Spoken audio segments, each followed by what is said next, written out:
Her hand froze mid-motion, suspended in disbelief as her phone screen illuminated with a name she hadn't seen in nearly a year.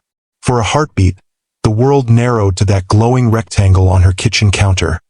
The half-prepared dinner forgotten as her pulse quickened and her throat went dry. The baby monitor beside her cast a soft blue glow, her daughter's gentle breathing a stark contrast to the sudden chaos erupting in her chest. Have you ever received a call that could shatter the life you've carefully rebuilt? That moment when the past you've tried to escape suddenly demands to be heard? For Vivienne Monroe, that call came from the billionaire who had once controlled every aspect of her life. The man she'd fled from 11 months ago, carrying a secret that would change everything. What would make a woman who escaped a controlling relationship ever consider letting that man back into her life? And what happens when he discovers the daughter he never knew existed? Hello, my beautiful queens. Today's story touches something deep in every woman's heart. The courage it takes to walk away from a relationship that diminishes you, even when that relationship comes wrapped in wealth and privilege. So many of us have faced that moment when we must choose between comfort and freedom, between the life others expect us to want and the life our souls need to thrive. As we witness this powerful story unfold, I want you to remember that it's never too late to rewrite your story. Whether you're the one who needed to leave or the one who needs to make amends, healing begins with truth, even when that truth arrives in unexpected ways. So settle in, my sisters, as we explore what happens when past and present collide, and a baby's innocent presence forces two people to confront who they truly are. For a moment, Vivian considered letting the call go to voicemail as she had done countless times before. But something, perhaps the culmination of months of therapy or simply the quiet strength she'd discovered in herself, made her set down the vegetable she was chopping and reach for the phone. "Hello, Dominic." Her voice was steady, betraying none of the thunderstorm of emotions his name alone could still evoke. Vivian. The single word carried a weight of recognition, relief, and something else, vulnerability perhaps, that she had never heard from him before. "You answered." "I did." She moved away from the counter, leaning against the wall where she could still see the baby monitor. "What do you want?" There was a pause and she could almost see him, impeccably dressed even at this hour, probably standing at the floor-to-ceiling windows of his penthouse office, the Chicago skyline glittering behind him like a personal backdrop to his empire. "I wanted to apologize." A small, bitter laugh escaped her before she could stop it. "Apologize? After 11 months of silence? After everything that happened? I know it's late. Too late, probably." His voice had lost the commanding tone that had once directed boardrooms and bent corporate rivals to his will. "But I've been doing a lot of thinking. A lot of work on myself." Vivian closed her eyes, memories washing over her in painful waves. The whirlwind romance with Chicago's most eligible bachelor, the fairy tale engagement that had made headlines, the gradual revelation of the man behind the billion-dollar facade, the control that had started as protectiveness but grew into something suffocating, the arguments that began as passionate disagreements but evolved into cold, calculated dismantling of her confidence. The final, devastating night when she discovered just how far he would go to maintain his perfect image. "It's too late for apologies, Dominic." She kept her voice low, mindful of the sleeping baby just down the hall. "Everything has changed. I know I hurt you." He pressed on, desperation creeping into his voice. "The things I said, the way I treated you, the way you controlled me," she corrected. "The way you isolated me from my friends, criticized my work, made me question my own reality." Yes, the admission seemed to cost him something. All of it. "I was wrong, Vivian. So wrong." She glanced at the baby monitor again, watching the gentle rise and fall of her daughter's chest. The daughter Dominic knew nothing about. The daughter who had saved her in ways she couldn't have imagined when she'd walked away from his penthouse that rainy April night, carrying nothing but her purse and the secret growing inside her. "Why now?" she asked, genuine curiosity mixing with her caution. "Why call after all this time?" There was a pause, and when he spoke again, his voice had lost its practiced smoothness.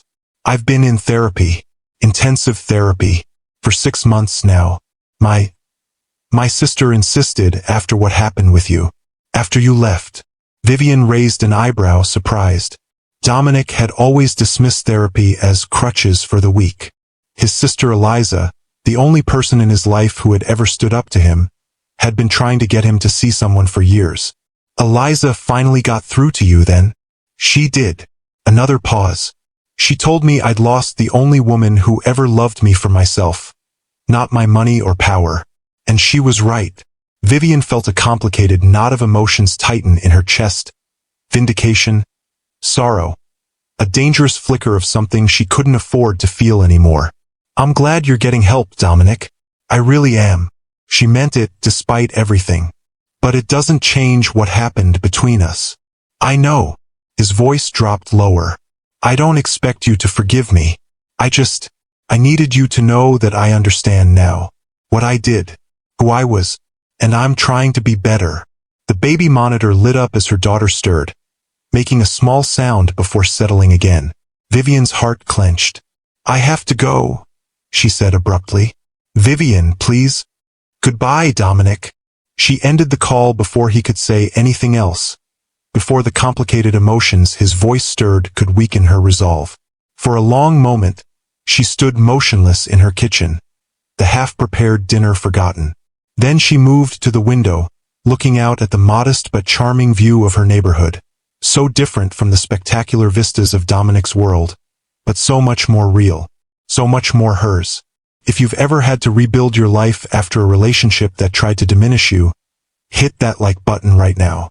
She had built this life from scratch after leaving him, found this garden apartment in a quiet Chicago neighborhood far from the glittering downtown towers, secured a position at a small but respected architectural firm that valued her creativity rather than just her connections. Created a home where she and her daughter could thrive without the suffocating weight of expectations and control. Vivian touched her reflection in the window, tracing the outline of a face that had changed subtly but significantly in the past year. The shadows under her eyes spoke of sleepless nights with a newborn, but there was a clarity in her gaze that had been missing during her time with Dominic, a certainty about who she was and what she deserved. Mama's here, little one, she whispered, though her daughter couldn't hear her. And we're going to be just fine.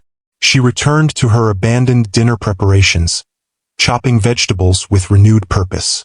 As she worked, her mind drifted back to the moment she discovered she was pregnant, just 6 weeks after leaving Dominic.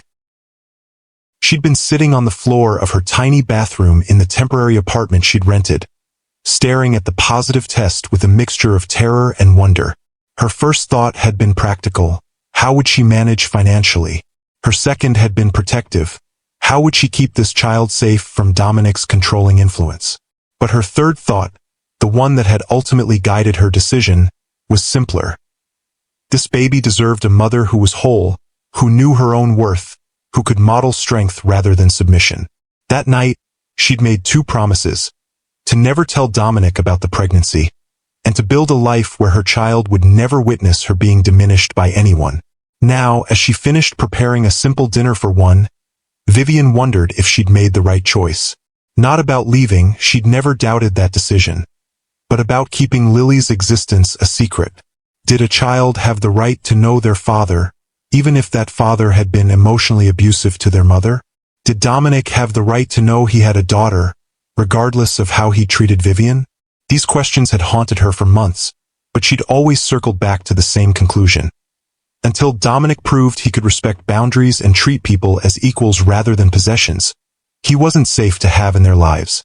And yet, he was in therapy. He had apologized. He had admitted he was wrong. Was it possible he had actually changed? Vivian shook her head, dismissing the thought. One phone call didn't erase months of manipulation and control. People like Dominic didn't change. They just found new strategies to get what they wanted. After dinner, she checked on Lily, who was sleeping peacefully in her crib.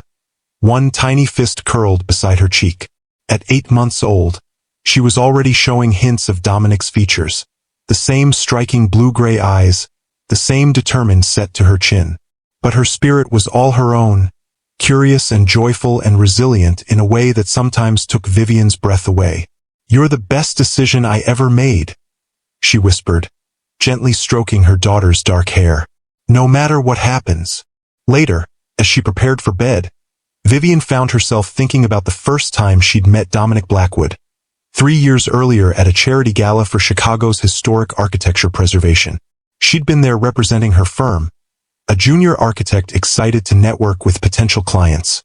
He'd been there as one of the city's most prominent developers, a man whose name was synonymous with the gleaming towers reshaping the skyline. Their meeting had been almost cinematic in its perfection. She'd been studying the detailed model of a historic theater his foundation was restoring, so absorbed that she'd bumped into him, spilling champagne on his undoubtedly expensive suit. "I'm so sorry," she'd gasped, mortified. Instead of the irritation she'd expected, he'd looked at her with genuine amusement. "It's just a suit," he'd said, his voice warm and rich. "The question is, what do you think of the restoration plans?" Surprised by his interest, she'd given her honest opinion, that while the exterior preservation was impressive, the interior redesign sacrificed too much of the original character for modern convenience. She'd immediately regretted her candor, certain she'd offended him. But instead, he'd studied her thoughtfully before asking, "What would you do differently?" That question had launched a 2-hour conversation, during which they'd moved from the crowded gala to a quiet corner of the venue's rooftop garden. Under a canopy of stars and city lights, they discussed architecture, preservation, the soul of cities, and the responsibility of those who shaped them. By the end of the evening, Vivian had been captivated, not just by his obvious intelligence and charm, but by his apparent willingness to listen, to consider perspectives different from his own. When he'd asked for her number, she'd given it without hesitation. Their courtship had been a whirlwind of exclusive restaurants, private jets to weekend getaways, and intimate conversations that made her feel truly seen for perhaps the first time in her life. Dominic had seemed genuinely interested in her ideas, her ambitions, her vision for her career. He'd introduced her to influential people in the architecture world, opened doors she hadn't even known existed. "You have extraordinary talent," he told her one night as they lay tangled together in the sheets of his penthouse bedroom. "The world should see what you can do." For the first 3 months, Vivian had felt like she was living a fairy tale, the talented but unknown architect discovered by the brilliant billionaire who valued her mind as much as her beauty. The shift had been so gradual she'd barely noticed it happening. A casual comment about a dress being a bit too revealing for a professional event. A question about why she needed to meet that particular colleague for drinks. A suggestion that perhaps her design concept was a bit too ambitious for her level of experience. Each comment, each question, each suggestion had seemed reasonable in isolation. It was only in retrospect that she could see the pattern, the slow, methodical way he'd begun to reshape her according to his vision. By the 6-month mark, she'd found herself checking her appearance in the mirror before he came home, wondering if her outfit would meet with his approval. She'd started declining invitations from friends he'd subtly criticized. She'd begun second-guessing her professional judgments when they differed from his. And still, she'd believed they were in love, that he wanted what was best for her, that his greater experience in the world meant he knew better than she did about so many things. The engagement had come at the 8-month mark, a breathtaking ring, a proposal atop the tallest building in his real estate portfolio, with the entire Chicago skyline as their witness. She'd said yes through tears of joy, believing she'd found her partner, her champion, her home. The headlines had been immediate and overwhelming. Real estate mogul Dominic Blackwood to wed unknown architect. Chicago's most eligible bachelor finally caught. Fairy tale romance for billionaire developer. The public scrutiny had been intense, and Dominic had been protective, arranging for private security, screening her calls, managing her social media presence for her own good. At the time, she'd been grateful for his protection from the sudden invasion of privacy. It was only later that she realized how effectively he'd used that protection to isolate her, to position himself as the buffer between her and the world, to make her increasingly dependent on him for both professional opportunities and personal validation.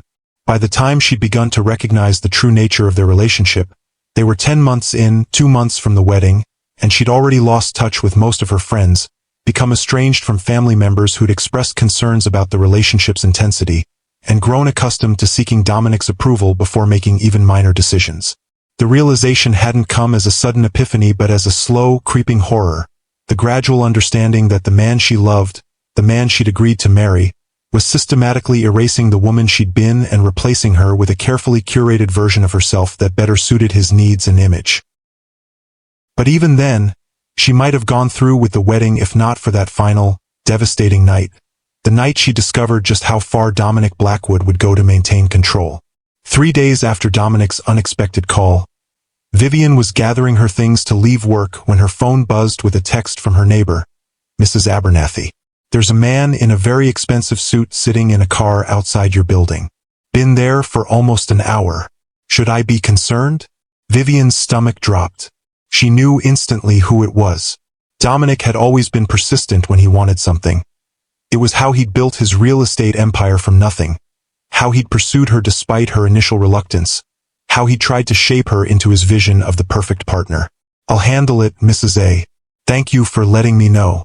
She texted her babysitter next, asking her to stay a bit longer, then called an Uber instead of taking her usual train. During the ride, she tried to calm her racing thoughts. What did he want?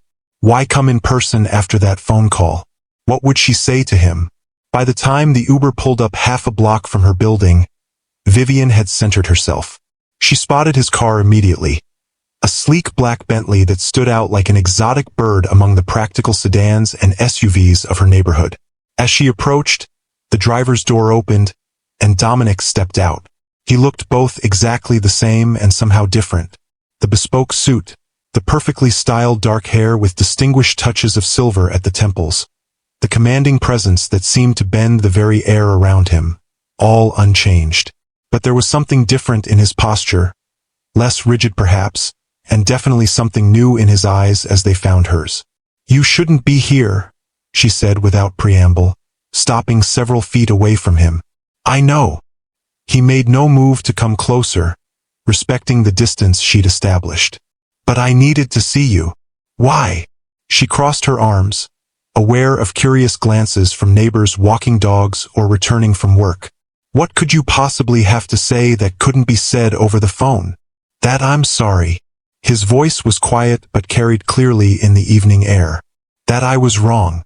That losing you was the wake-up call I needed. And you thought showing up unannounced was the way to demonstrate you've changed?" She raised an eyebrow. "That you respect boundaries now?" He flinched slightly, acknowledging the hit. "I didn't think it through. Old habits." "Exactly." She sighed, glancing toward her building. Mrs. Abernathy was not so subtly watching from her first-floor window. "Look, you can't just appear in my life again, Dominic. I've moved on. I've built something new. I can see that." His eyes followed her gaze to the modest but well-maintained brownstone. "It suits you. More than my place ever did." The admission surprised her.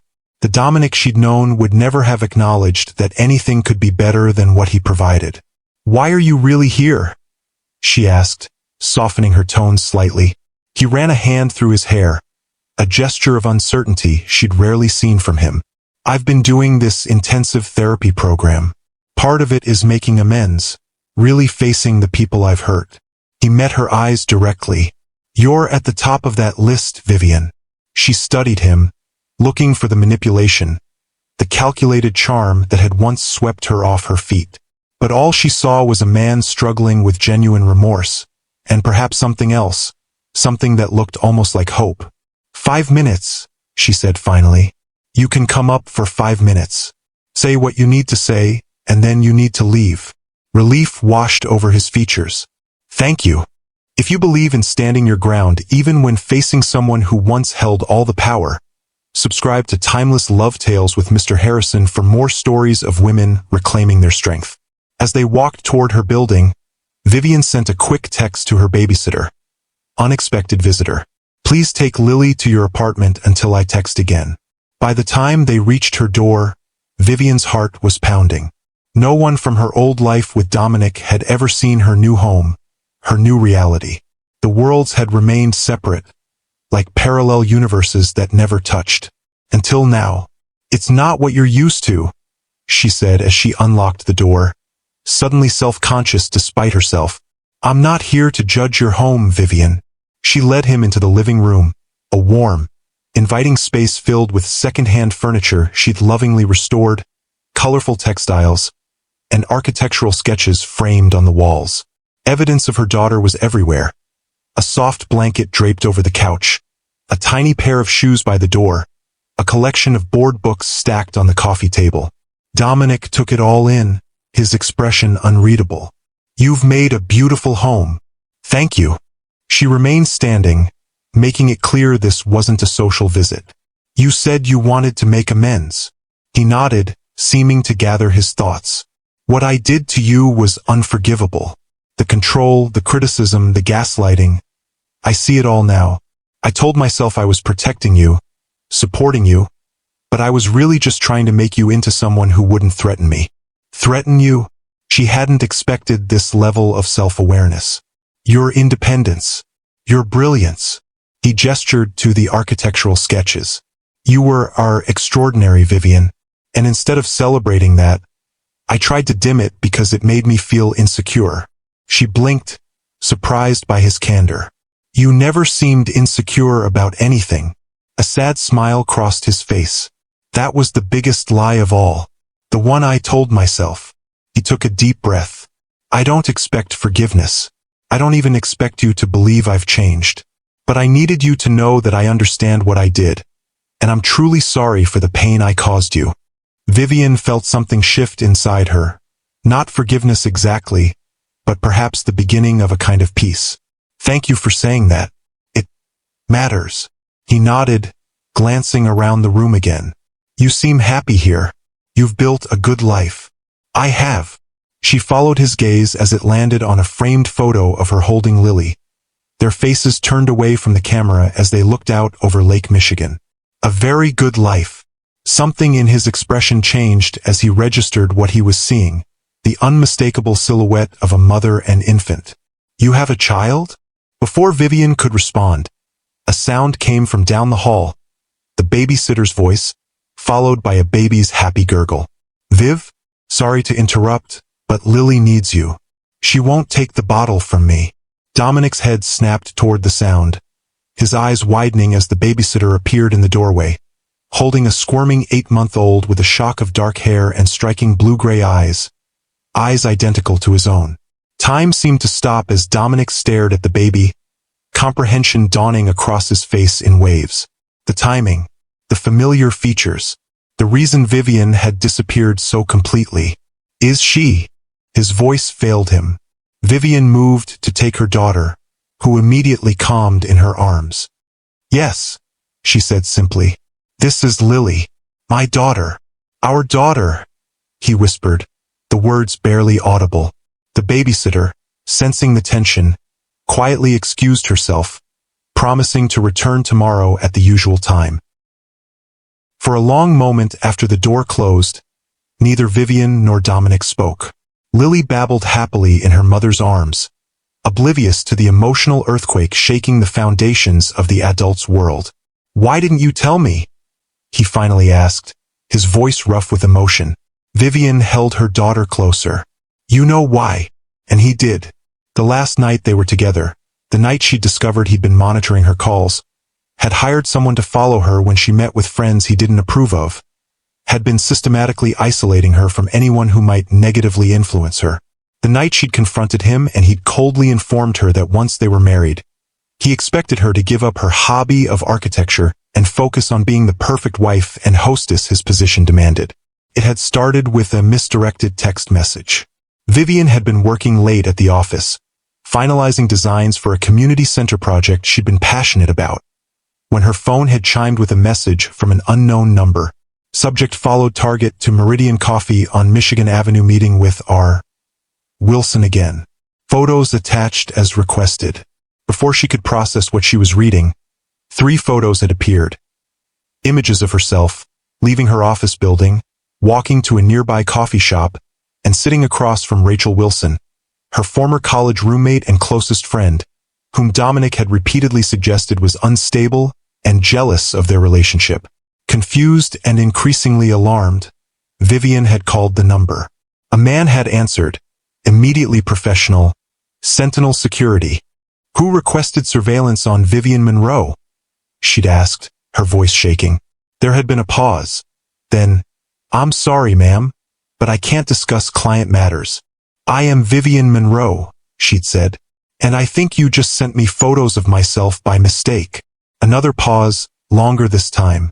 I need to speak with my supervisor. Please hold. But Vivian had already hung up, her mind racing.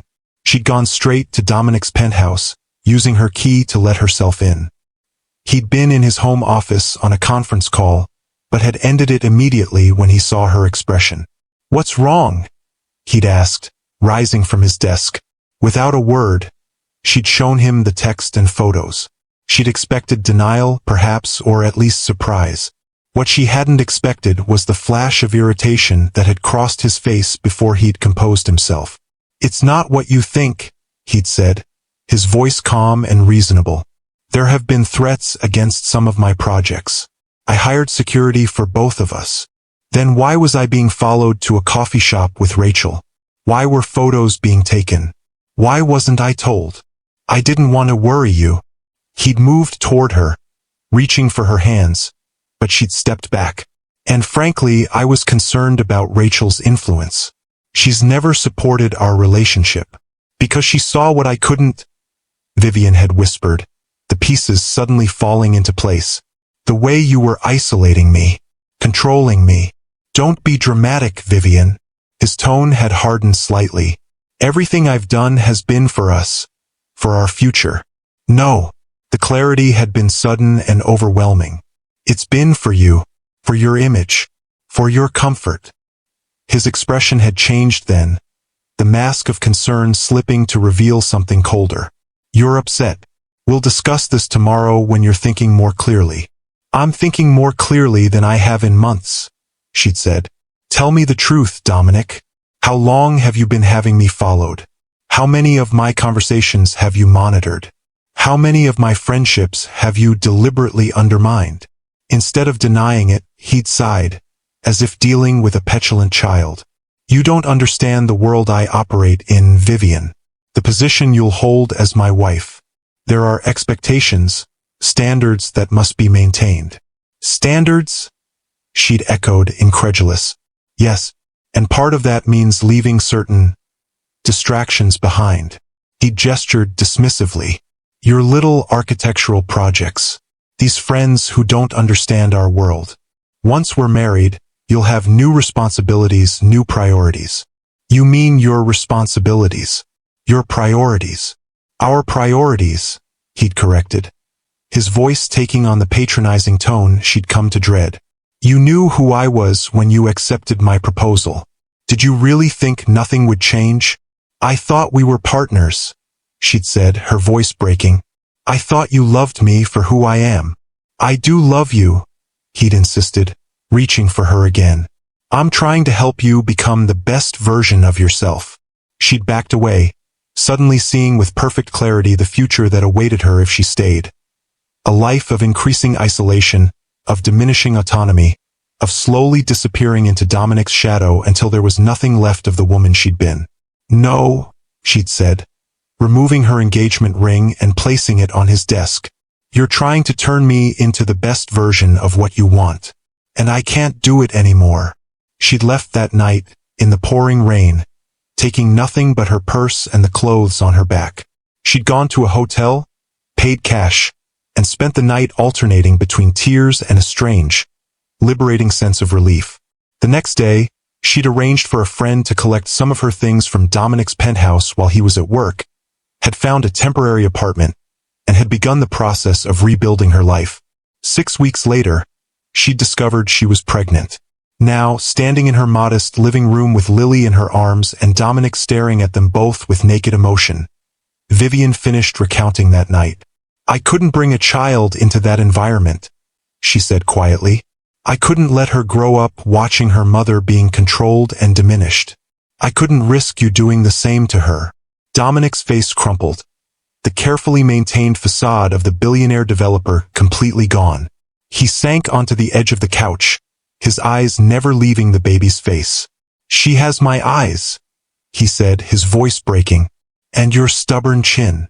Despite everything, Vivian felt a pang of sympathy for him. "She's determined, like both of us.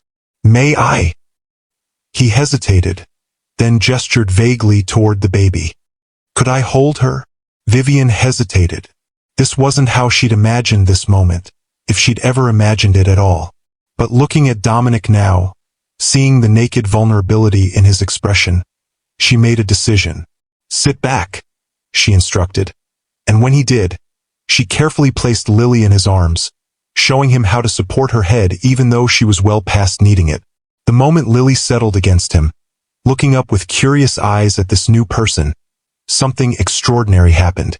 Dominic Blackwood, ruthless negotiator, empire builder, man who prided himself on never showing weakness, began to cry. Not dignified single tears, but deep, body-shaking sobs that seemed to come from some long-sealed vault within him. "I'm so sorry," he whispered, the words meant for both of them. "I'm so sorry." Lily, startled by this emotional display, reached up a tiny hand and patted his wet cheek, a gesture of innocent comfort that only made him cry harder. Vivian stood watching, her own eyes filling with tears. This wasn't the confrontation she'd expected. This wasn't the manipulative, controlling man she'd fled from. This was someone broken open, facing the consequences of his actions in the most profound way possible. "I didn't know," he said when he could finally speak again, looking up at Vivian with red-rimmed eyes. "I would have." "What?" she interrupted gently.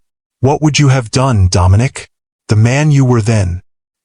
He looked down at Lily, who had settled contentedly against his chest, and shook his head. "I don't know. Nothing right, probably." He touched Lily's dark hair with trembling fingers. "But I want to do right now, if you'll let me." Vivian sat down in the chair across from him, suddenly exhausted. "What does that mean to you? Doing right?" "I don't know exactly," he admitted. "I've never been a father. Never thought I would be." He looked at her directly. "But I want to try. Not to control or to take over, but to be present. To support you both, however you'll allow me to."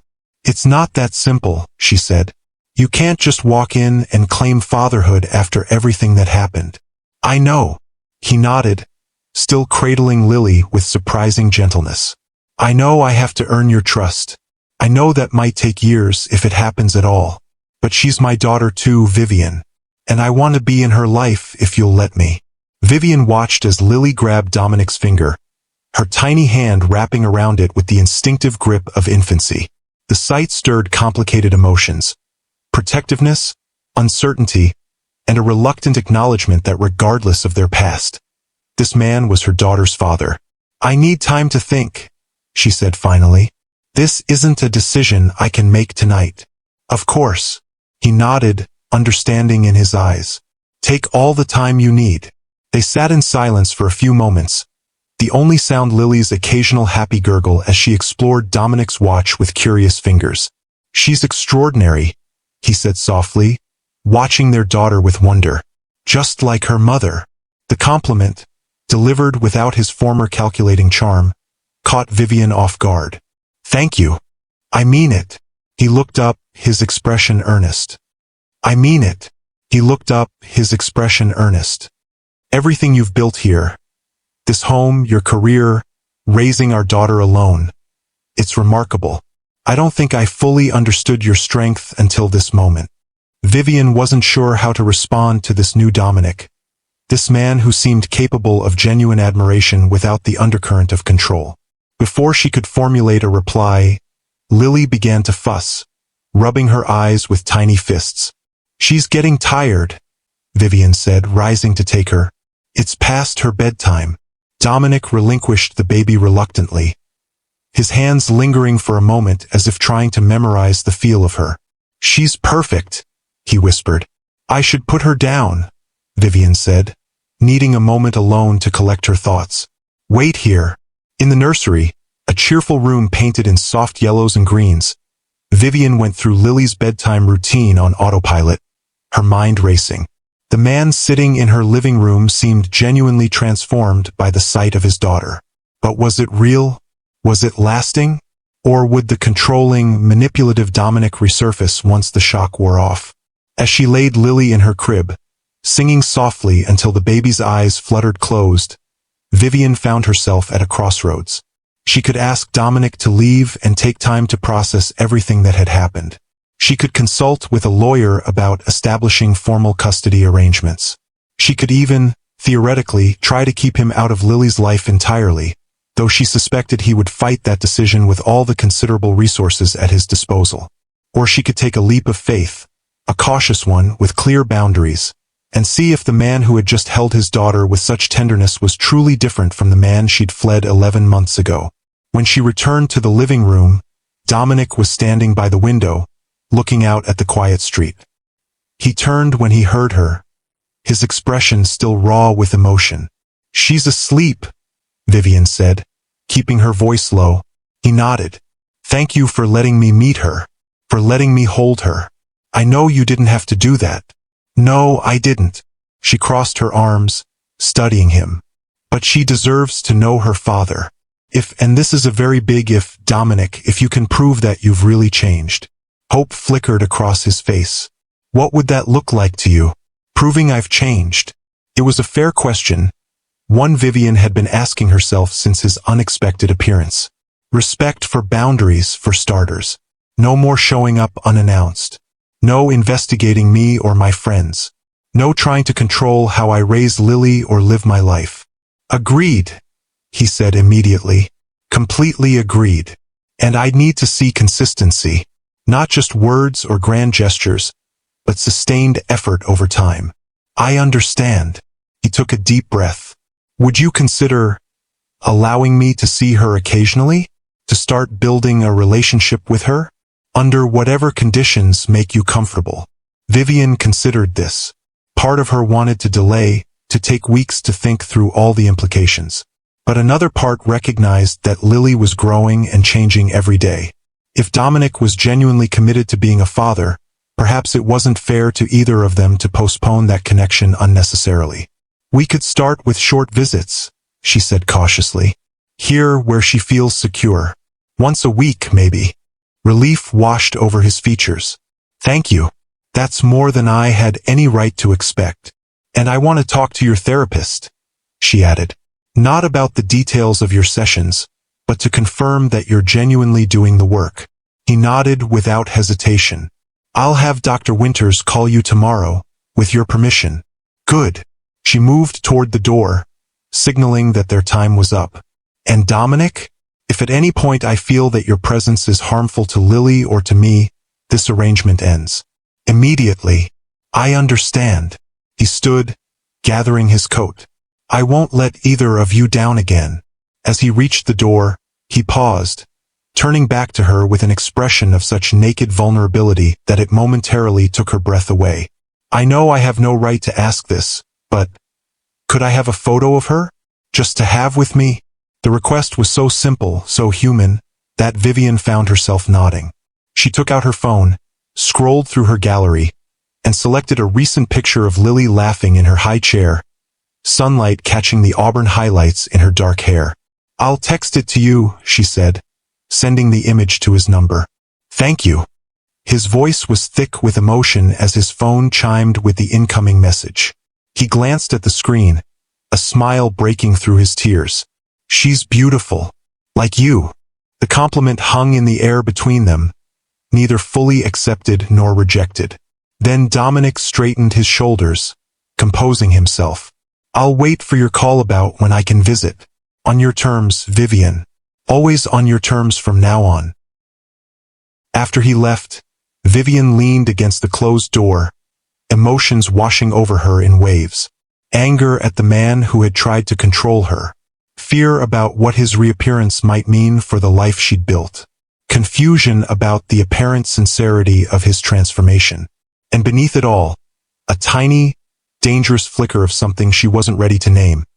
Something that remembered the man she'd fallen in love with, before the control and manipulation had poisoned everything. If you believe that true change is possible even after terrible mistakes, share this video with someone who needs to hear this message of hope and accountability.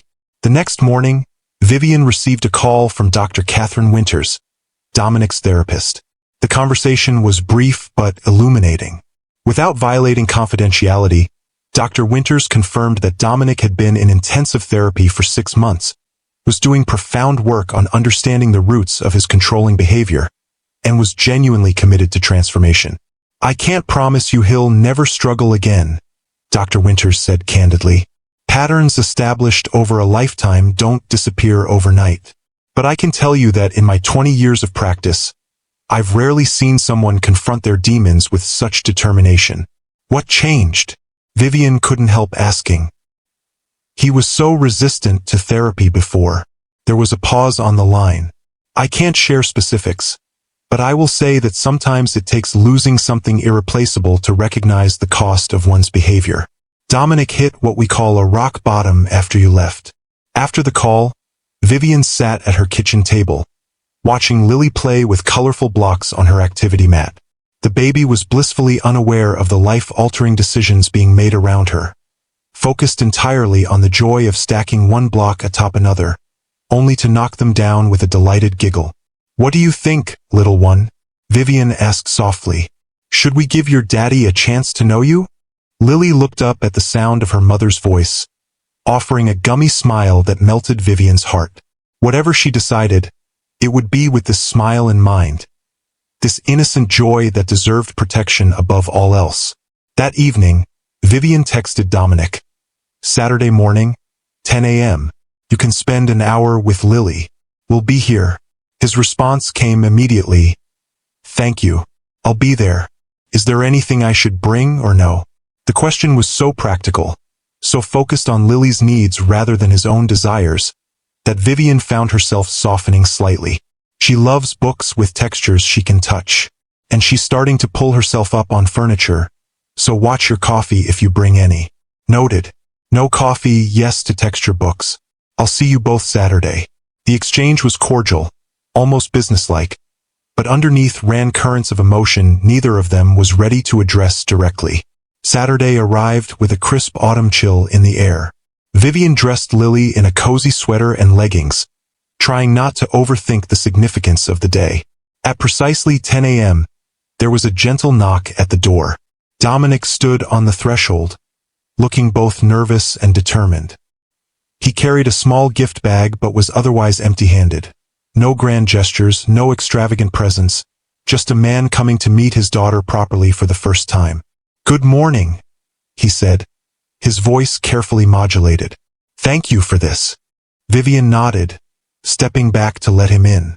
"She's in a good mood this morning. Just had breakfast." The living room had been transformed into a play area, with soft blankets spread on the floor and toys arranged within Lily's reach. The baby sat amid her treasures, examining a colorful rattle with scholarly concentration. Dominic approached slowly, kneeling at the edge of the blanket. "Hello, Lily," he said softly.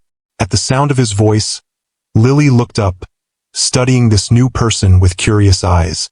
After a moment of consideration, she offered him the rattle, the highest form of baby approval. "Thank you," Dominic said seriously, accepting the gift. "That's very generous of you." Vivian watched from a slight distance, giving them space while remaining present. There was something surreal about seeing Dominic Blackwood, the man whose name graced some of Chicago's most impressive buildings, sitting cross-legged on her living room floor, completely focused on an 8-month-old's babbling conversation. "I brought you something," he told Lily, opening the gift bag. Inside was a cloth book with different textures on each page. Soft fur, crinkly foil, smooth satin. Nothing extravagant or showy, just a thoughtful gift suited to her developmental stage. Lily immediately reached for the book, delighted by the sensory experience. Dominic guided her tiny hands over the pages, narrating with genuine enthusiasm. "That's a bunny. Feel how soft. And this is a fish with shiny scales." As the hour progressed, Vivian found herself relaxing incrementally. Dominic was natural with Lily, patient and attentive without being overbearing. He followed the baby's lead, letting her set the pace of their interaction, celebrating her small achievements with authentic joy. When Lily began to rub her eyes, signaling her morning nap was approaching, Dominic recognized the cue without being told.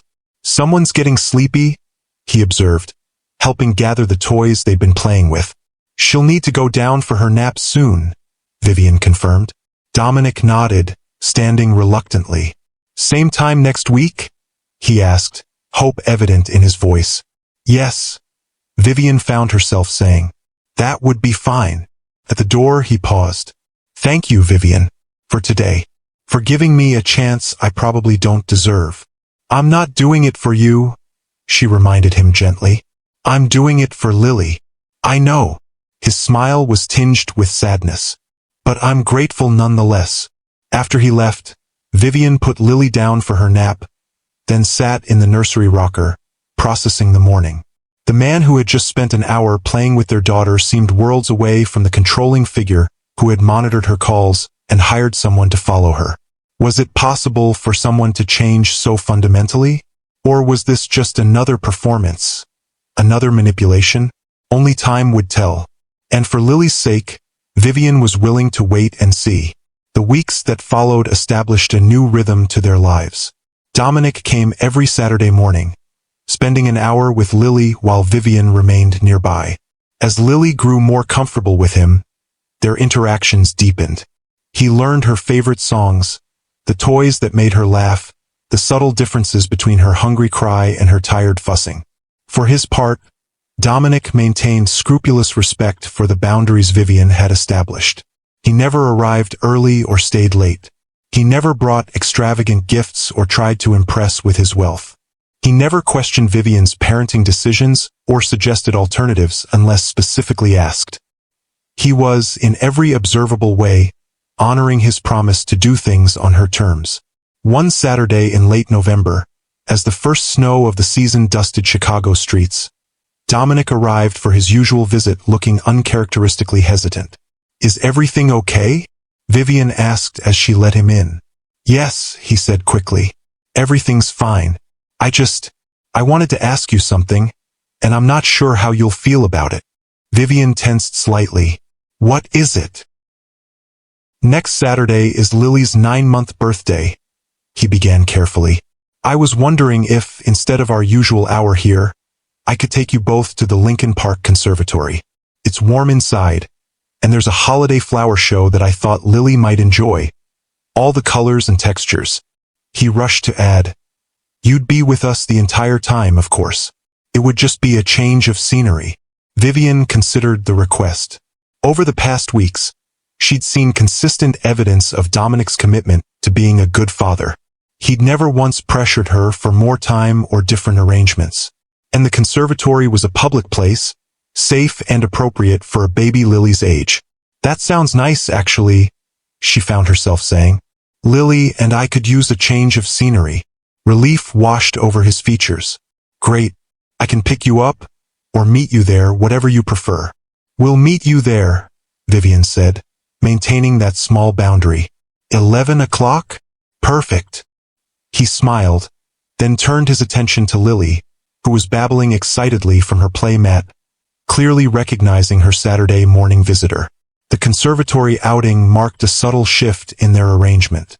While Vivian remained vigilant, she found herself gradually allowing Dominic more natural interactions with Lily. They established a routine of weekly excursions to child-friendly locations, the aquarium, the children's museum, quiet corners of local cafes with play areas. Through it all, Dominic remained consistent. He never pushed for more than Vivian offered. He never attempted to leverage his wealth or influence to impress either of them. He simply showed up, week after week, fully present and genuinely engaged with his daughter's development. As Christmas approached, Vivian faced a dilemma. Her parents had invited her and Lily to spend the holiday at their home in Michigan, a tradition she'd maintained even during her relationship with Dominic. But this year, the thought of Dominic spending Christmas alone, without seeing Lily, stirred unexpected compassion. After much consideration, she called him one evening after Lily was asleep.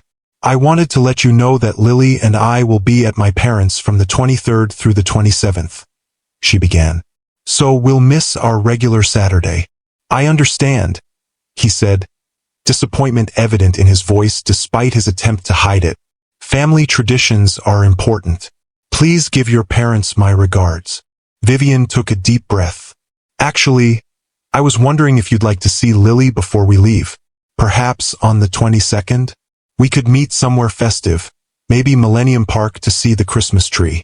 The silence on the other end of the line spoke volumes. When Dominic finally responded, his voice was thick with emotion.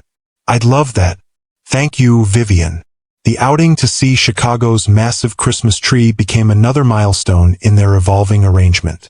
Bundled against the December cold, the three of them wandered through the holiday displays, Lily wide-eyed with wonder at the twinkling lights and festive decorations. Dominic pushed the stroller with practiced ease, pointing out decorations and narrating the experience for Lily's benefit. As they stopped for hot chocolate and a bottle for Lily, Dominic handed Vivian a small, wrapped package. It's not much, he said quickly. Just something small for Lily's first Christmas. I wanted her to have it before you left for Michigan. Vivian unwrapped it carefully to find a sterling silver ornament in the shape of a star, engraved with Lily's name and birth date. It was tasteful and meaningful without being ostentatious, exactly the kind of gift that showed thoughtfulness rather than an attempt to impress with extravagance. It's beautiful, she said honestly. Thank you. There's a tradition, he explained, a hint of nervousness in his voice. A star for the first Christmas, and then each year after, a different ornament that represents something significant from that year of her life. My grandmother did it for me, and I thought, well, I hoped it might be something we could continue for Lily. The suggestion of future Christmases, of ongoing traditions, hung in the air between them. It was the first time either had explicitly acknowledged that their arrangement might extend indefinitely into the future. I think she'd like that, Vivian said softly, watching as Lily reached for the shiny ornament with curious fingers. As they parted that evening, Dominic hesitated before saying goodbye. I've been meaning to tell you something, he said, his breath visible in the cold air. I'm stepping back from active management at Blackwood Development. What? Vivian was genuinely surprised. Dominic's company had been his life, his identity, the empire he'd built from the ground up. Why would you do that? I'm not leaving entirely, he clarified. Just transitioning to a chairman role rather than CEO. I've promoted Eliza to take over day-to-day operations. Your sister. Vivian knew Eliza had worked in the company for years, but Dominic had always maintained tight control over every aspect of the business. He nodded. She's more than qualified. Has been for years, if I'm honest. A rueful smile crossed his face. My therapist helped me see that my need to control everything, the company, my relationships, every detail of my life, was destroying what mattered most. And you're okay with stepping back? She asked, still processing this revelation. More than okay. His gaze drifted to Lily, sleeping peacefully in her stroller. I want different things now. Time to be present. Space to continue my therapy work. The chance to be a father, if you'll allow it.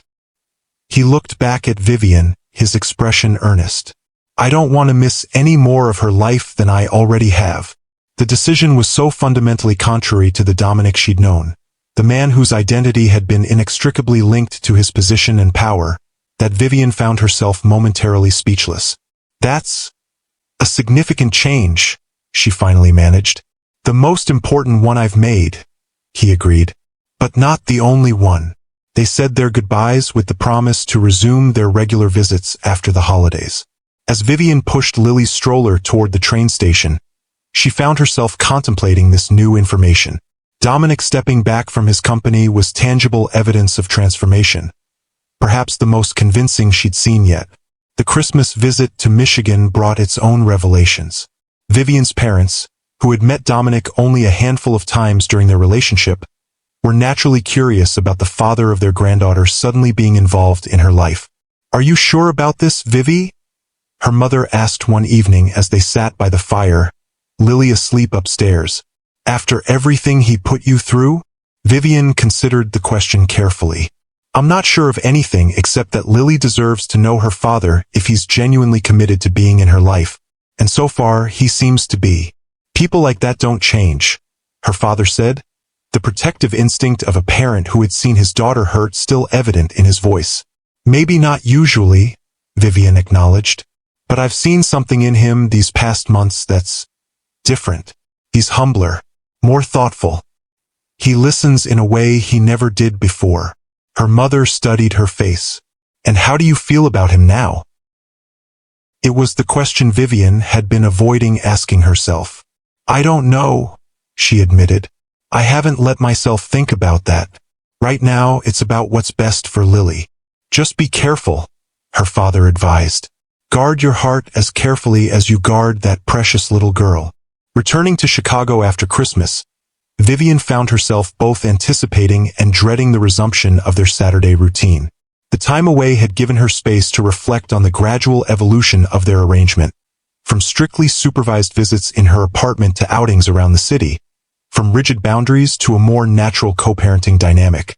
When Dominic arrived that first Saturday in January, he brought not only a small gift for Lily, a plush polar bear that immediately became her favorite, but also a proposal. I've been thinking, he said as they watched Lily explore her new toy. Lily's getting more active, more aware of her surroundings. My apartment isn't really suitable for a child her age. Too many breakable things, too many hard surfaces. He hesitated, then continued. I found a place in Lincoln Park with a fenced yard and a nursery. Nothing extravagant, just somewhere safe where she could spend time occasionally. If you're comfortable with that idea. Vivian raised an eyebrow. You bought a house just for Saturday visits? Not exactly. He looked slightly embarrassed. I've been wanting to move out of the penthouse for a while. It never felt like a home, just a statement. The new place is smaller, warmer. Somewhere I could actually live, not just showcase success. Again, Vivian was struck by how fundamentally his priorities seemed to have shifted. The Dominic she'd known had been obsessed with appearances, with projecting power and success through his possessions and properties. I'd like to see it before Lily spends time there, she said cautiously. Of course. Relief washed over his features. Whenever you'd like. And I haven't finalized anything yet. I wanted your input on safety features, child-proofing, that sort of thing. The house in Lincoln Park turned out to be a revelation. Instead of the sleek, modern aesthetic that had defined his penthouse, Dominic had chosen a renovated Victorian with character and warmth. The furnishings were comfortable rather than showcases, the colors warm and inviting rather than the stark monochrome he'd previously preferred. Most telling was the nursery, which he'd clearly put thought into without going overboard. It was painted a soft green, with a simple crib, a comfortable rocker, and shelves filled with age-appropriate books and toys. A handmade mobile hung above the crib. Not an expensive designer piece, but something crafted with evident care. Did you make that? Vivian asked, gesturing to the mobile. Dominic nodded, looking slightly self-conscious. My therapist suggested I try working with my hands as a way to practice patience and mindfulness. I'm not particularly skilled, but... He shrugged. I wanted to create something for her. Vivian touched one of the felt animals hanging from the mobile. A little fox with carefully stitched details. It's beautiful, she said honestly. She'll love it. As winter melted into spring, their arrangement continued to evolve. Dominic now spent Saturday mornings with Lily at his house, with Vivian initially present for the entire time, then gradually comfortable enough to use the opportunity to run errands or meet friends for coffee, returning to pick up Lily after a few hours. By Lily's first birthday in May, they had established a functional co-parenting relationship that, while still carefully bounded, allowed both parents to be meaningfully involved in their daughter's life. The birthday celebration itself was a small affair in Vivian's backyard. Just family and close friends, with Dominic present not as an outsider but as Lily's father. Watching him help Lily blow out her single candle, his face alight with genuine joy at her delight in the frosting, Vivian felt something shift inside her. The anger and fear that had defined her feelings toward him for so long had gradually given way to something more complex. Not forgiveness exactly, but perhaps understanding. Recognition that people could indeed change when properly motivated and willing to do the difficult internal work. After the party, as Dominic helped clean up while Lily napped, exhausted from the excitement, he broached a subject they'd been dancing around for months. "I've been thinking about formalizing our arrangement," he said carefully, rinsing a plate before placing it in the dishwasher. "Not to change anything that's working, but just to provide some legal structure. For Lily's sake." Vivian tensed slightly. "What kind of legal structure?" "Nothing complicated. Just a co-parenting agreement that outlines what we're already doing. My time with Lily, financial support, decision-making processes." He turned to face her, his expression earnest. "I want to be clear that I'm not asking for more than you're comfortable giving. I'm grateful for every moment with her, on whatever terms you set." The old Vivian might have seen this as a power play, an attempt to use the legal system to gain control. But the past year had shown her a different Dominic, one who had consistently respected her boundaries, who had put Lily's needs above his own, who had demonstrated through actions rather than words that he was committed to being a good father. "I think that's reasonable," she said after a moment's consideration. "We should both have clarity and security in our arrangement." Relief washed over his features. "Thank you. I'll have my lawyer draft something for your review. And of course, you should have your own attorney look it over." "I will." She appreciated that he'd suggested it without prompting, another small indication of his changed perspective. As he prepared to leave that evening, Dominic paused at the door. "There's something else I've been wanting to ask you," he said, an uncharacteristic nervousness in his voice. "What is it? Would you consider having dinner with me sometime? Just the two of us." He rushed to add, "Not as a date necessarily. Just a chance to talk about Lily, about our arrangement, without having to divide our attention." Vivian studied him, surprised by the request and by her own reaction to it. A year ago, the idea of spending time alone with Dominic would have filled her with dread. Now, she found herself considering it without immediate rejection. "I'll think about it," she said honestly. He nodded, accepting her non-commitment without pushing. "That's all I ask." After he left, Vivian found herself standing at the window, watching as he walked to his car. No longer the ostentatious Bentley, but a practical SUV better suited for transporting a child. The man who had once controlled every aspect of her life had transformed into someone who asked rather than demanded, who accepted boundaries rather than pushing against them, who seemed genuinely content with whatever role she allowed him in their lives. Was it possible that the connection they'd once shared, before the control and manipulation had poisoned everything, could be rebuilt in some new form? Not necessarily romantic, but perhaps a friendship based on mutual respect and their shared love for their daughter? The thought was both terrifying and strangely compelling. 2 weeks later, Vivian agreed to dinner. They met at a quiet neighborhood restaurant. Not one of the exclusive establishments he'd once favored, but a warm, unpretentious place where they could talk without pretense or performance. "Thank you for coming," Dominic said as they settled at their table. "I know this isn't easy for you." "It's easier than I expected," she admitted. "A lot has changed in the past year." "Yes." His smile was tinged with sadness. "Though I wish it hadn't taken losing you to make me see what needed to change." They talked about Lily, of course, her recent achievements, her developing personality, the milestones ahead. But gradually, the conversation shifted to themselves, to the journey that had brought them to this unexpected place. "I've never properly apologized," Dominic said as they lingered over coffee. "Not for everything. Not in a way that acknowledges the full extent of what I did." "You don't have to." "I do," he interrupted gently. "Not for forgiveness. I don't expect that. But for accountability." He took a deep breath. "I controlled you. I isolated you. I tried to reshape you into someone who wouldn't threaten my fragile ego. I called it love, but it wasn't. It was possession, insecurity, fear disguised as protection." Vivian sat very still, the raw honesty of his words washing over her. "I've spent the past year trying to understand why I needed that control, why I couldn't love without possessing, why I saw your independence as a threat rather than a strength." He met her gaze directly. "It doesn't excuse what I did. Nothing could. But I want you to know that I see it now. All of it.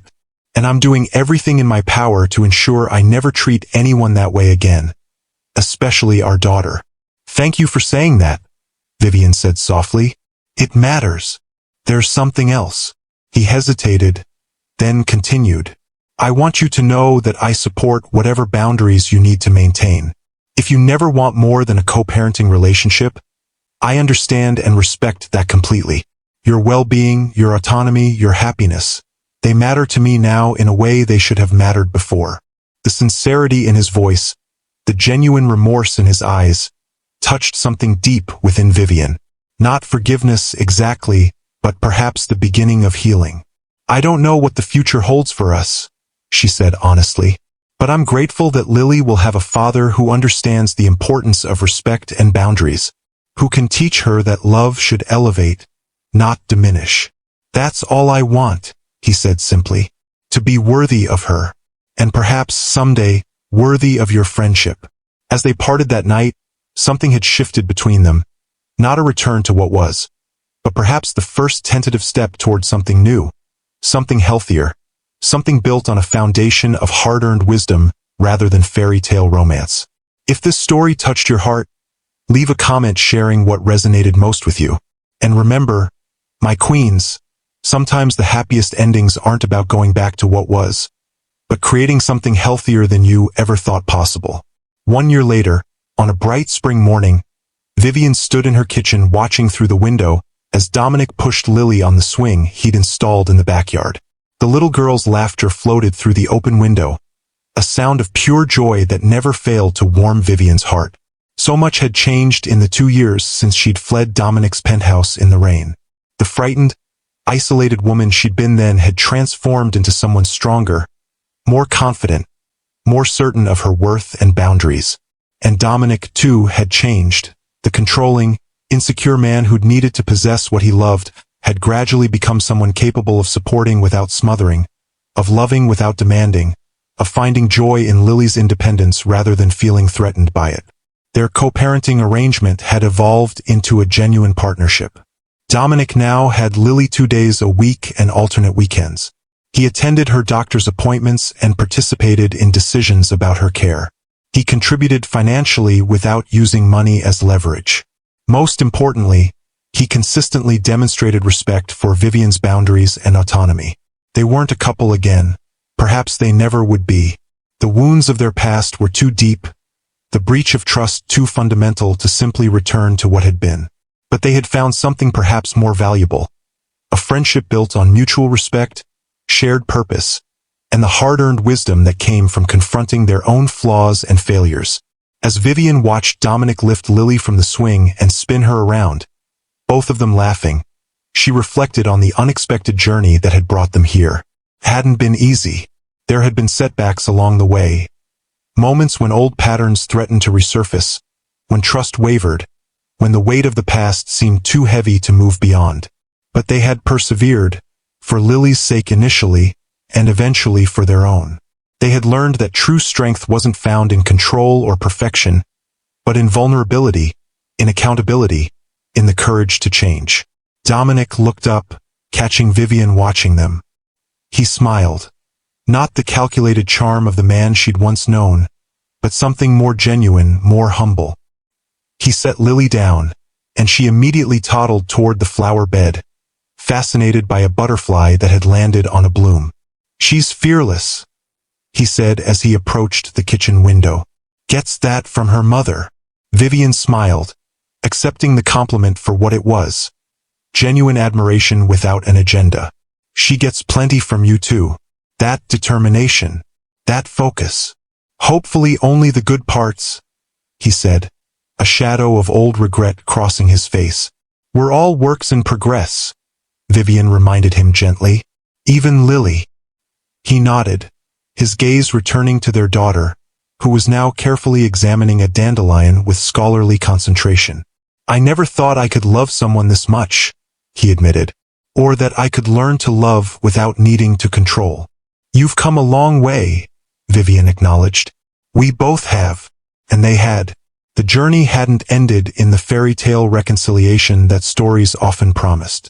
There was no dramatic reunion, no passionate declaration that erased the past.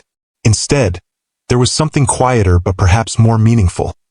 Two people who had hurt each other finding a way to heal, to forgive, to build something new from the ashes of what had been destroyed.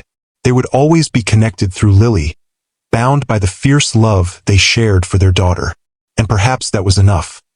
Not the passionate romance they'd once shared, but a deeper connection forged through difficulty and growth, through accountability and forgiveness, through the daily choice to be better than they had been before. As Lily ran back to Dominic, holding up her dandelion like a precious treasure, Vivian felt a sense of peace settle over her.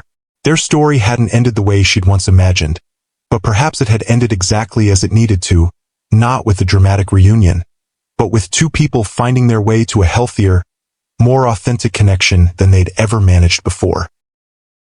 And in that moment, watching the father of her child kneel to accept a dandelion from their daughter's tiny hands with all the reverence of receiving a priceless gift, Vivian knew that sometimes the most beautiful endings aren't returns to what was lost, but discoveries of something entirely new. Something that could only be found through the courage to leave, the strength to heal, and the wisdom to recognize that love, in its truest form, sets both people free. "Coffee?" she called through the window, surprising herself with the invitation. Dominic looked up, equally surprised. "I'd like that," he said simply. As they sat at her kitchen table while Lily played with her blocks on the floor nearby, Vivian found herself contemplating the long, winding path that had brought them to this moment of quiet companionship. "I've been offered a partnership at the firm," she said, breaking the comfortable silence. Dominic's face lit up with genuine pleasure. "Vivian, that's wonderful. You've earned it. It means longer hours, more responsibility," she continued. "I might need some flexibility with our arrangement." "Whatever you need," he said immediately. "I can take Lily more days if that helps. My schedule is flexible now that Eliza's running the day-to-day operations." There was no hint of the old Dominic in his response, no calculation, no attempt to leverage her need into greater control, just a straightforward offer of support. "Thank you," she said, meaning it. "It would help to have her with you on Wednesdays as well. At least until I adjust to the new role. Consider it done."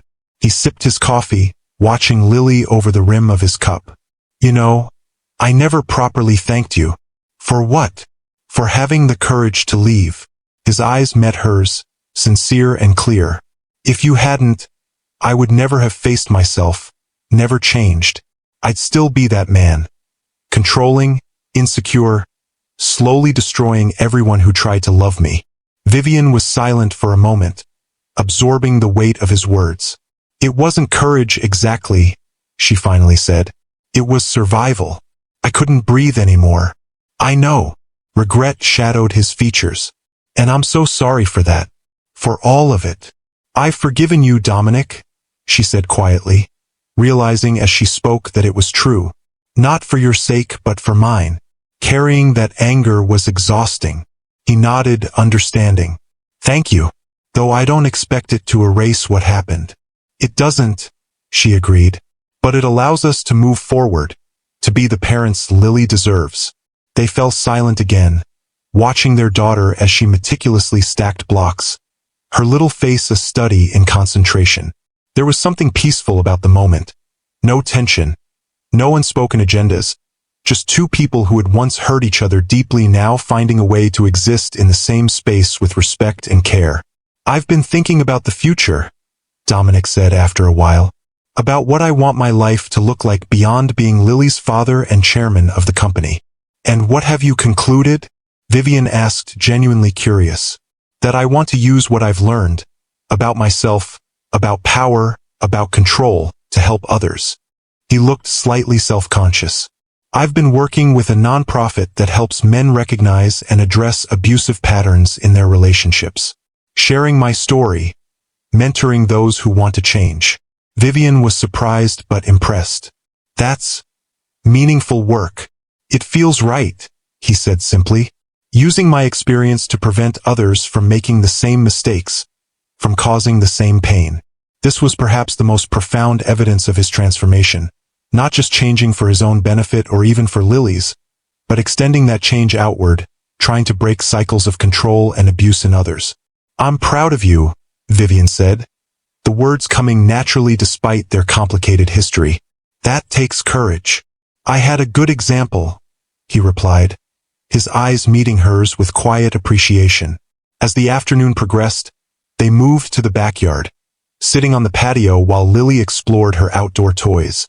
Their conversation flowed easily, touching on Lily's development, their respective work, mutual acquaintances, and plans for the summer.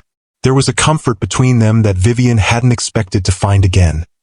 Not the intense connection of their early relationship, but something more grounded, more authentic.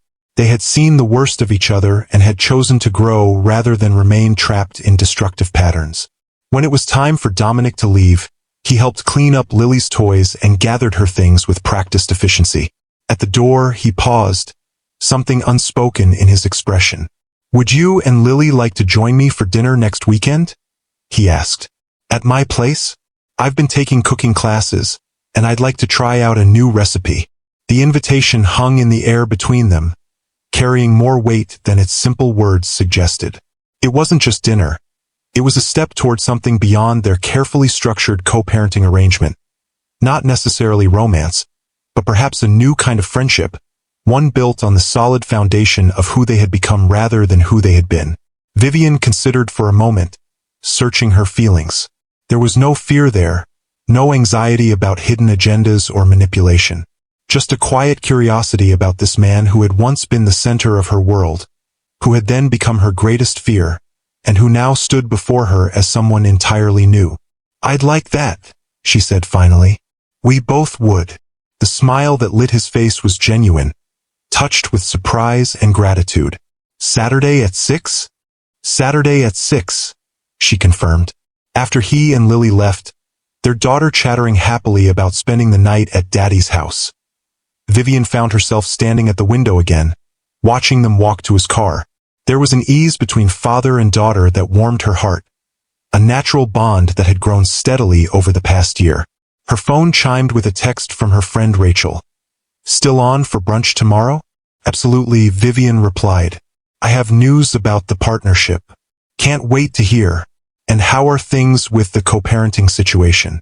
Vivian paused, considering how to answer. "Evolving," she finally typed. "In ways I never expected." "Good evolving or complicated evolving?" came the immediate response. "Both, I think," Vivian admitted. "We've been invited to dinner at his place next weekend." Three dots appeared as Rachel composed her reply. Then, "Are you ready for that?" It was the question Vivian had been asking herself since accepting the invitation.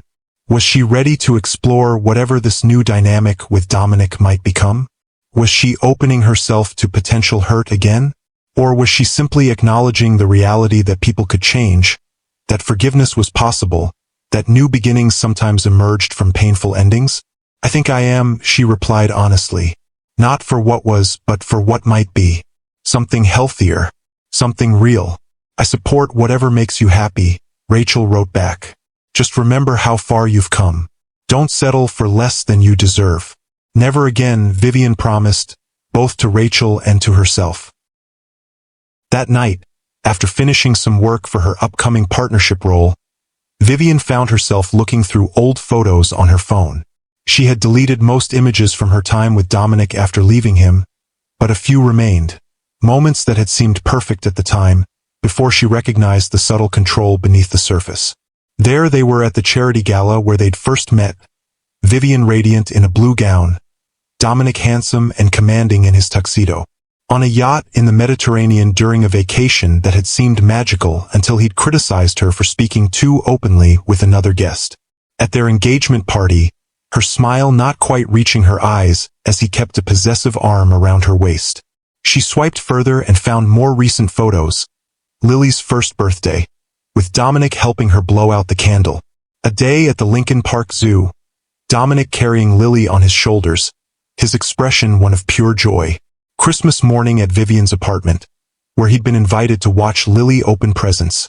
Sitting on the floor surrounded by wrapping paper, all pretense of sophistication abandoned. The contrast was striking. In the earlier photos, despite the glamour and apparent perfection, there had been a tension, a performance quality to their happiness. In the recent images, despite the more modest settings and circumstances, there was an authenticity, a genuine connection that no amount of wealth or status could fabricate. Vivian set her phone aside, a sense of clarity washing over her. She wasn't considering reconnecting with Dominic because she missed what they'd had or because she was romanticizing the past. She was open to exploring this new dynamic precisely because he wasn't the same man, and she wasn't the same woman. They had both been broken by their experience, him by losing her by his betrayal of trust, and had rebuilt themselves into people capable of healthier connections. Whatever happened next, whether they remained simply co-parents or developed a deeper friendship or even, someday, something more, it would be a choice made from strength rather than need, from clarity rather than illusion. The dinner at Dominic's house the following Saturday was surprisingly comfortable. His new home, warm and unpretentious, reflected his changed priorities. The meal he prepared was simple but delicious, nothing showy, just good food made with care. Most telling was how he had prepared for Lily, with a toddler-friendly version of their dinner and special plates that delighted her. As they sat in his backyard after dinner, watching Lily chase fireflies in the early summer twilight, Dominic turned to Vivian with an expression of quiet contentment. "Thank you for coming tonight," he said, "for giving me the chance to show you who I'm trying to become." "Thank you for becoming someone worth knowing again," she replied honestly. He nodded, accepting both the compliment and its implicit criticism of who he'd been before. "I know we can never go back to what we were," he said carefully. "And truthfully, I wouldn't want to. That relationship wasn't healthy for either of us." "No, it wasn't," she agreed. "But I wonder." He hesitated, choosing his words with evident care. "I wonder if we might find our way to something new, something better. Not right away, and only if it's what you want to." Vivian looked at him, really looked at him, seeing both the man she'd once loved and the man he'd become. The arrogance had been replaced by humility, the need to control by a willingness to support, the insecurity by a hard-won self-awareness. "I'm open to that possibility," she said softly. "One day at a time. No pressure, no expectations." Relief and hope mingled in his smile. "One day at a time," he agreed, "following your lead." As Lily ran back to them, a captured firefly glowing gently between her cupped hands, Vivian felt a sense of rightness settle over her. This wasn't the ending she'd imagined when she'd fled Dominic's penthouse in the rain 2 years ago, carrying nothing but her purse and the secret of their unborn child. It wasn't the happily ever after of fairy tales, where past hurts are magically erased by grand gestures and passionate declarations. It was something more complex, more authentic, more hard-won. Two imperfect people who had hurt each other deeply, finding their way toward healing, not just for their daughter's sake, but for their own. Two people who had seen the worst in each other and had chosen to become better rather than bitter. Two people discovering that sometimes, the most profound connections aren't found in perfect beginnings, but in the courage to face painful truths and the commitment to genuine transformation. As they helped Lily release her firefly back into the gathering darkness, their hands briefly touched. A simple, human connection without demand or expectation. And in that touch was the promise of possibility, of a future not defined by their past mistakes but by who they were choosing to become, day by day, choice by choice. It wasn't a fairy tale ending. It was something better, a real one. In the months that followed, Vivian and Dominic continued their careful dance of co-parenting and rediscovery. There were missteps along the way, moments when old patterns threatened to resurface, when trust wavered, when the weight of their history felt too heavy to bear. But each time, they found their way back to the path they were forging together, guided by their shared commitment to Lily's well-being and their own growth. By Lily's second birthday, they had established a rhythm that worked for all of them. Dominic had proven himself not just with words but with consistent actions, respecting boundaries, supporting Vivian's career without trying to control it, and being the kind of father who celebrated his daughter's independence rather than seeking to shape her in his image. The partnership they built wasn't what either of them had imagined when they'd first met at that charity gala years ago. It was messier, more complex, more honest than the fairy tale romance they'd once believed in. There were no grand gestures or dramatic reconciliations, just the quiet heroism of two people doing the hard work of becoming better versions of themselves. On a warm summer evening, as they watched Lily chase butterflies in the community garden they'd helped create, a project that combined Vivian's architectural vision with Dominic's resources. Without either dominating the other, Vivian found herself reflecting on the journey that had brought them here. "Do you ever wonder?" she asked. "What would have happened if I hadn't left that night?" Dominic considered the question carefully, his gaze following their daughter's delighted exploration. "I think about it sometimes," he admitted, "and I'm grateful every day that you had the courage to go." "Grateful?" She looked at him, surprised. "If you had stayed," he said quietly, "I would never have faced myself, never changed. I would have continued believing that control was love, that power was strength." He turned to meet her eyes. "And Lily would have grown up watching me diminish her mother, learning that was what relationships should be." Vivian nodded, understanding. "Sometimes the bravest thing isn't staying and fighting. Sometimes it's knowing when to walk away. And sometimes," he added, "it's finding the courage to try again, differently, when you've been given a second chance you didn't deserve." As Lily ran back to them, a wildflower clutched in her small hand, Vivian accepted the offering with genuine delight.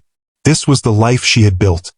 Not perfect, not without challenges, but authentic and hard one. A life where she stood in her full power, where her daughter witnessed healthy boundaries and mutual respect, where even past wounds could become the foundation for something stronger. If this story touched your heart, leave a comment sharing what resonated most with you. And remember, my queens, our worth isn't measured by the luxuries surrounding us or the status of our relationships, but by the strength we find when everything is stripped away.